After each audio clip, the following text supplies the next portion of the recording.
साथियों नमस्कार। आज हम एक बार फिर से चर्चा करने चल रहे हैं भ्रष्टाचार पे। चूंकि ये इस समय ही नहीं, जब से देश आज़ाद हुआ है तब से लेकर के आज तक ये एक ज्वलंत मुद्दा बना हुआ है, एक करंट मुद्दा बना हुआ है। ये अलग बात है कि हम आप इससे रोज रूबरू होते हैं, रोज दो चार होते हैं, भ्रष्टाचार का सामना करते हैं, लेकिन हम आवाज़ नहीं उठाते। और हम कहना भी चाहें तो किसके पास चाहें। आप में से शायद ही कोई ऐसा हो जो अपनी अंतरात्मा में झांक कर देखे जिंदगी में कभी ना कभी किसी न किसी भ्रष्टाचार का सामना न करना पड़ा हो और कहीं ना कहीं बिना रिश्वत दिए काम ही ना हुआ हो। आप में से हर कोई भ्रष्टाचार का सामना जरूर किया होगा। और अगर कोई भी एक भी ऐसा शख्स इस पूरे देश में मिल जाए जिसने कभी किसी को रिश्वत देकर काम ना कराया हो या किसी ने उससे रिश्वत ना मांगी हो, तो मैं मान लूँगा कि वो इस दुनिया का 8वां अजूबा होगा।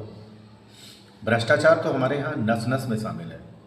अभी देखिए, पार्लियामेंट में इस बात को लेकर के चर्चा चल रही है कि जस्टिस वर्मा के खिलाफ महाभियोग लाया जाए या ना लाया जाए।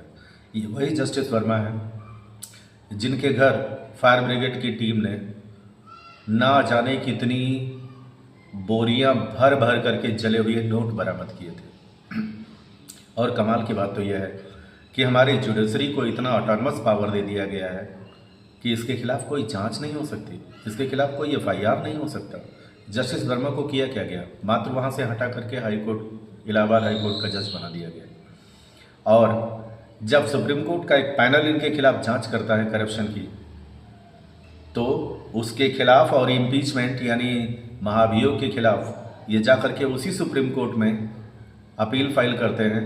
और इनको डिफेंड करने के लिए पुरानी भ्रष्टाचार की संरक्षिका एक ही पार्टी है, कांग्रेस पार्टी, उसके जाने माने दिग्गज वकील, एक दो नहीं 4-5 इनको डिफेंड करने के लिए जाकर के खड़े हो जाते हैं कि मिलाड, भ्रष्टाचार तो सबसे पुण्य का काम है, इससे जनता का काम आसानी से होता है। और ये जज साहब तो दूध के धुले हुए हैं, इनके खिलाफ कोई कार्रवाई नहीं होनी चाहिए। हमें समझ में नहीं आता कि हमारी इस डेमोक्रेसी को इतना खोखला क्यों कर रहे हैं इस करप्शन रूपी दानों से।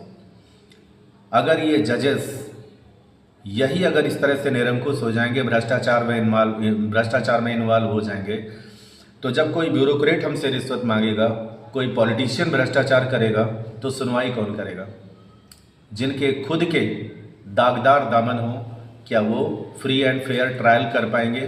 क्या वो फैसला दे पाएंगे? ये सोचने वाली बात है। क्या ऐसी ही जुडिशरी की कल्पना हमने की थी? हमने तो सोचा था जुडिशरी भ्रष्टाचारियों को दंडित करेगी, यहाँ तो वो खुद इन्वॉल्व है।